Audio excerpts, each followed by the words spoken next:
アーミーのみんな、今この瞬間にこの情報を見ているということは、もうすでにただのニュースではなく、何かが始まろうとしている瞬間に立ち会っている可能性があります。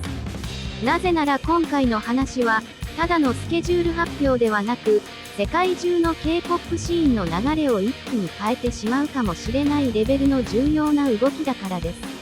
2026年4月、アメリカ・フロリダ州タンパにあるレーモンド・ジェームススタジアムで開催されるとされる BTS ワールドツアー、アリラン。この名前を聞いただけで心がざわつく人も多いはずです。なぜなら BTS という存在は、単なるアーティストではなく、音楽、文化、経済、そしてファンダムの境界線すら越えてしまう、現象、そのものだからです。そして今回のスケジュールは、その現象が再び世界規模で動き出すことを意味しているかもしれません。4月26日、27日、そして29日と続くこの日程は、ただのコンサートではありません。それはまるで一つの都市が音楽によって再構築されるような、そんな規模の出来事になる可能性を秘めています。まず注目すべきはサウンドチェックの時間です。午前6時 KST、現地ではまだ夜明け前かもしれないその時間帯に、すでにスタジアム周辺はファンの熱気で満たされ始めているという状況が想像できます。040WIB、05.0WIPA、06.00WIT というアジア圏の時間表記が並ぶことで、このイベントがいかに世界同時進行のように感じられているかがわかります。つまりこれは、単なるアメリカ公演ではなく、アジアからヨーロッパ、そして南米まで、全世界のアーミーが同じ瞬間を共有する、グローバル同期現象、なのです。そしてサウンドチェックという言葉の裏には、ファンにとって特別な意味があります。それは本番前の静かな時間でありながら、実は最も距離が近い瞬間でもあるということです。メンバーの声、ステージの空気、そしてリハーサルの一音一音が、そのまま歴史の一部として刻まれていく。その時間に立ち会える人とそうでない人の間には、言葉では表せないほどの感情の差が生まれることもあります。そしてそのわずか数時間後、午前9時 KST。ついに本番のコンサートが始まるとされる時間が訪れます。070WIB、08.0WIPA、09.00WIT と並ぶこの時間帯は、まさに世界中のファンが一斉に息を止めるような瞬間になるでしょ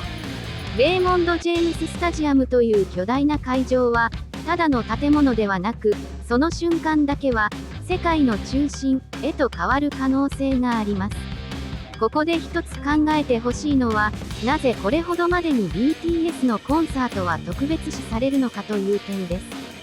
それは単に音楽が優れているからではなく、その音楽が人々の人生の一部になっているからです。ある人にとっては青春の記憶であり、ある人にとっては救いであり、またある人にとっては未来への希望そのものです。だからこそ、スタジアムの光景は単なるライブ会場ではなく、感情の集合体のような場所へと変わります。今回のアリランという名前にも注目すべきです。この言葉は伝統的な響きを持ちながらも、同時に新しい時代への架け橋のような意味を感じさせます。もしこのツアーが本当に世界規模で展開されるのであれば、それは単なる音楽活動ではなく、文化の再定義とも言える出来事になるでしょう。そしてタンパという都市もまた、この瞬間によって大きく変化する可能性があります。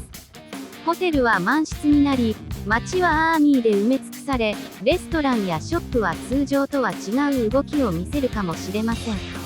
過去の BTS 公演でも同様の現象が起きてきましたが、今回の規模はさらに大きくなる可能性があります。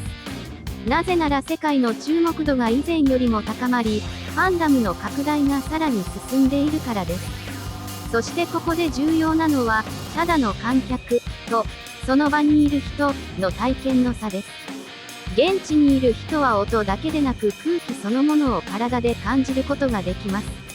しかし同時に、世界中のスクリーン越しに見ている何百万もの人々もまた、同じ瞬間に感情を共有しています。この二重構造こそが BTS という存在の特異性であり、他のアーティストでは再現が難しい理由でもあります。そしてこのスケジュールの中で特に象徴的なのは、同じ会場で3日間にわたって開催されるという点です。これは単発のイベントではなく、連続するストーリーとして設計されている可能性があります。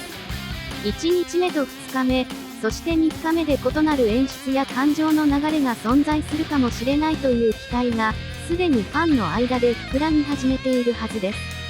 さらに想像してみてください。夜が明ける前から集まり始めるファンの列、世界中から届くリアルタイムの反応、SNS 上で爆発的に広がる映像やコメント、それら全てが一つの巨大なエネルギーとなってスタジアムに流れ込んでいく光景を、これはもはや単なるコンサートではなく、一つの世界的イベント現象と呼ぶべきものです。そして最後に問いたいのは、この瞬間をあなたはどこで見ているのかということです。現地でその空気を感じるのか、それとも遠く離れた場所から画面越しに見守るのか。そのどちらであっても、この瞬間に参加しているという事実は変わりません。なぜなら BTS の音楽は、距離を超えて人々をつなぐ力を持っているからです。そしてこの短波公演は、その力が再び世界に証明される瞬間になるかもしれません。今はまだスケジュールという形でしか存在していないこの出来事が、やがて現実となり、世界中の記憶に刻まれる瞬間へと変わっていく。その始まりが、まさに今ここにあるのかもしれません。